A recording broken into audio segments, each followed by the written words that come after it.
DK, నువ్వు మనల్ని ప్లేయర్గా గెలిపించకపోయినా కానీ కోచ్గా మాత్రం ట్రోఫీ వచ్చేటట్టు చేసినావు. లాస్ట్ సీజన్ ఆక్షన్ తర్వాత నీ స్ట్రాటజీ చూసి ఈ సీజన్ కూడా బిస్కెటే అనుకున్నా, కానీ అటు ఇటు చేసి నువ్వు తీసుకున్న ప్లేయర్ల వల్లనే మనం ట్రోఫీ గెలిచినావు. ఈ సీజన్ కూడా గదే రిపీట్ కావాలి. మరి ఎట్లుంటుంది కోహ్లీ మనతోని? డీకేని నమ్ముకుంటే ఉన్నది అమ్ముకోవాల్సిందే. ఇవాళ మనమా? మనం కాదు కోహ్లీ, గా సిఎస్కే ఉన్న ముంబై ఇండియన్స్. ఈసారి సిఎస్కేని ముంబైని దాటి మళ్ళీ ట్రోఫీ గెలవడానికి ఏం స్ట్రాటజీ చేసినావు మరి? పోయినసారి మన విజయంలో కీలక పాత్ర పోషించిన ప్లేయరు జాష్ హ్యాజల్వుడ్. కానీ హ్యాజల్వుడ్కి ఎప్పుడు ఇంజురీ అవుతుందో, ఎప్పుడు బయట కూర్చుంటాడో తెలియదు. అందుకే హ్యాజల్వుడ్కి బ్యాకప్గా నెంబర్ 2 T20 బౌలర్ జాకోబ్ డఫీని పట్టుకొచ్చిన. గా ముంబై ఇండియన్స్ దగ్గర ట్రెంట్ బోల్ట్ ఉంటే మన దగ్గర గదే న్యూజిలాండ్ బౌలర్ జాకోబ్ డఫీ ఉన్నాడు. కరెక్ట్ కోహ్లీ అన్న. మన డీకే జాకోబ్ డఫీని కేవలం 2 కోట్లకే పట్టుకొచ్చిండు. ఒక్కసారి ఊహించుకో, పేస్కి అనుకూలించే పిచ్చు మీద Josh Hazlewood, Jacob Duffy, Bhuvneshwar Kumar ఈ ముగ్గురు కలిసి బౌలింగ్ ఎత్తే ఎట్లుంటుందో సూపర్ ఉంటుంది. ఈ సంవత్సరం మనం ఖచ్చితంగా ఏదో ఒక టీంతోని 49 రికార్డు బ్రేక్ చేపియాలి. మీరు నన్ను కేవలం జాష్ హ్యాజల్వుడ్కి బ్యాకప్ ప్లేయర్గానే చూస్తాళ్ళు, కానీ ఈ సీజన్ నేను ఎలాగోలా బెంచ్ మీద కూర్చోవడానికి రావట్లేదు. ఆర్సీబీని సెకండ్ ట్రోఫీ గెలిపించడానికే వస్తున్నా. గవన్నీ కాదు, లాస్ట్ సీజను మీరు ట్రోఫీ గెలిచిరంటే దానికి కారణం మా అన్న కృణాల్ పాండ్యా. ఇసొంటి మ్యాచ్లు గెలిపించిండు మిమ్మల్ని. పాండ్యా అన్న పేరు టీంలు ఉన్నదంటే ట్రోఫీలు గెలుచుడు తప్ప వేరే ఆప్షన్ ఉండదు. ఎస్, మా తమ్ముడు కరెక్ట్ చెప్పిండు. తరతరాలుగా యుగ యుగాలుగా ట్రోఫీ లేక బాధపడుతున్న ఆర్సీబీ టీంని ట్రోఫీ గెలిపించడానికి ఎంట్రీ ఇచ్చినా, అట్లనే గెలిపించిన. నెక్స్ట్ సీజన్ కూడా అదే జరగబోతుంది. Nobody can stop us. అదంతా కాదు డీకే అన్న, మన టీంలో ఫిలిప్ సాల్ట్కి 11,50,00,000, జితేష్ శర్మకి 11 కోట్లు. కానీ వాళ్ళిద్దరికంటే ఎక్కువ 6లు కొట్టి మ్యాచ్లు ఫినిష్ చేసే నాకు మాత్రం 3 కోట్ల. ఇది ఎక్కడ న్యాయం చెప్పు? నా ఆటకు తగ్గట్టు పైసలు ఇవ్వాలంటే నాకు 10 కోట్లు ఇచ్చినా కానీ తక్కువే. డేవిడ్ తమ్ముడు, నీకు 10 కోట్లు కాదు 15 కోట్లు ఇచ్చినా తక్కువే. అట్లా 6లు కొడతావు నువ్వు. కానీ ఇప్పుడు మన ఓనర్లు ఎవరో జరంత కన్ఫ్యూజన్ ఉన్నది. ఆ కన్ఫ్యూజన్ క్లియర్ అయినాక నీకు ఆఫ్లైన్ సెటిల్మెంట్ చేపిస్తుంది. టెన్షన్ పడకు. డీకే, గా పాండ్యా ఏమంటాడంటే మా అన్న చేయబట్టే మీరు ట్రోఫీ గెలిచిర్లని వాళ్ళ అన్న మీద గంత ఇంట్రెస్ట్ చూపిస్తాడు. మొన్ననే క్యూడీకేని వాళ్ళ టీంలోకి పట్టుకపోయిళ్ళు.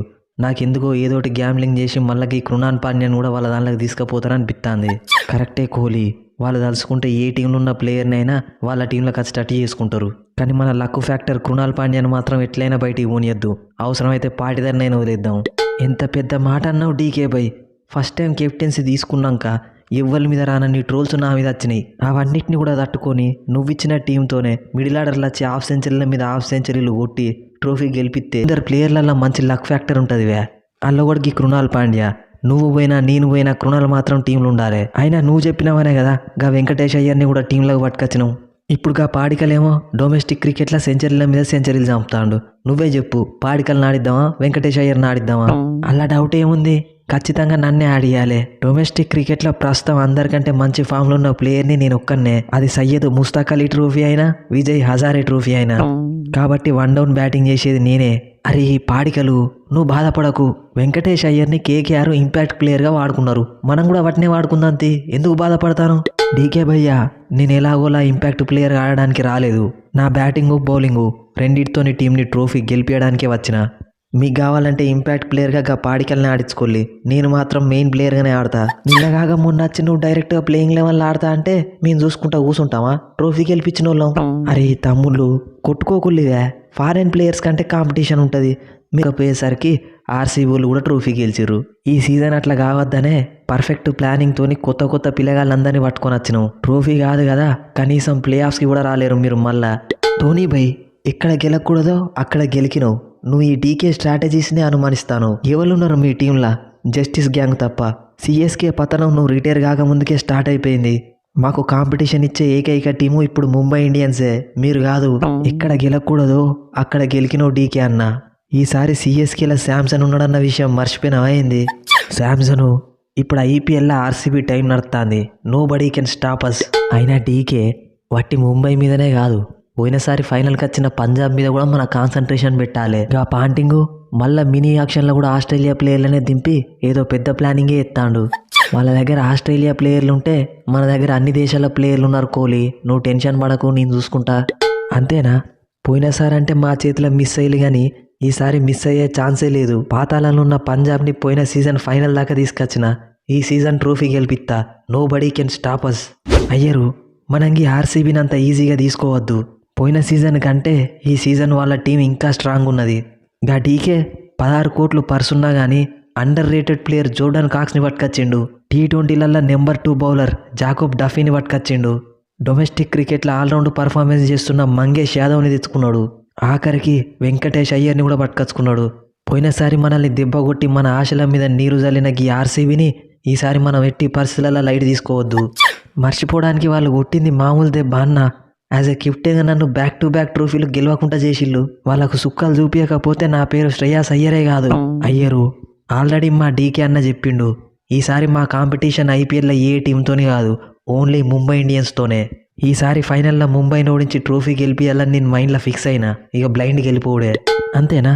ఇక మీరు గెలుతుంటే చూసుకుంటా కూర్చోడానికి వచ్చినాం అనుకుంటా. అయింది జస్ట్ ఒక్క దెబ్బ కనుక మిమ్మల్ని ఆ రోజు కొట్టేది ఉంటే ఆర్సీబీని మేము అసలు ట్రోఫీయే గెలవనీయకపోతుండే. మమ్మల్ని ఇంటికి పంపి మీరు పోయి ఆర్సీబీని గెలవనిచ్చిళ్ళు. అప్పుడు వాళ్ళు ఉన్న ఫామ్కి మమ్మల్నే కాదు మిమ్మల్ని కూడా ఓడిస్తుండే. దీకే అన్న చూసినావా నాకు ఎంత అన్యాయం జరిగిందో. ఆర్సీబీని ట్రోఫీ గెలిపించినా అని ఇండియన్ టీంలోకి తీసుకున్నారు. అప్పటి కూడా నాకు దొరికిన 10-15 బాళ్ళల్లో నేను మంచిగా ఆడుకుంటూనే వచ్చిన. అయినా కానీ నన్ను వరల్డ్ కప్ స్క్వాడ్కి సెలెక్ట్ చేయకుండా డ్రాప్ చేసిళ్ళు. దానికి రివెంజ్గా నేను ఆర్సీబీని మళ్ళోసారి ట్రోఫీ గెలిపిద్దాం అనుకుంటానా. తమ్ముడు, ఎప్పుడైనా ఇలాంటి చిన్న చిన్న విషయాలకి బాధపడద్దు. ఒక వరల్డ్ కప్ మిస్ అయితే ఇంకో వరల్డ్ కప్ ఆడొచ్చు. నేను రిటైర్మెంట్ ఇచ్చే ఏజ్లో కూడా T20 వరల్డ్ కప్ టీంలకి ఎంట్రీ ఇచ్చిన. ఈ వరల్డ్ కప్ కాకపోతే నెక్స్ట్ వరల్డ్ కప్ ఆడతావు. నువ్వు ప్రయత్నించడం మాత్రం ఆపకు. భూవి, ఒకప్పుడు ఫైనల్ గెలవకుండా చేపించిన నువ్వే మళ్ళీ మా టీంలోకి వచ్చి ఫైనల్ గెలిపించినావు. ఈ సీజన్ కూడా నువ్వు గట్లనే ఆడి మళ్ళీ ఫైనల్కి తీసుకుపోయినావంటే అదే హ్యాపీ. నాతో పాటు మీరు హ్యాజల్వుడ్ని వేయించిన, జాకోబ్ డఫీని వేయించిన, నువాన్ తుషారాన్ని వేయించిన, ఆఖరికి రసిక్దార్ సలాంతో వేయించిన. ప్రెజర్ సిచ్యువేషన్లో మ్యాచ్లు గెలిపించి మళ్ళీ మన టీంని ప్లే ఆఫ్స్కి తీసుకుపోతా అని మాటిస్తానా. అది డీకే. మన వెనుక భూవి, హ్యాజల్వుడ్ ఉన్నంత వరకు మన లెవెల్ ఆపలేరు. Nobody can stop us. ఒక్కసారి ట్రోఫీ గెలవంగానే మోస్ట్ ఎగ్జైటింగ్గా ఫీల్ అవుతారు. ఐపీఎల్లో బాస్ ఎవరో మళ్ళీ చూపిస్తా. Let's meet in the ground.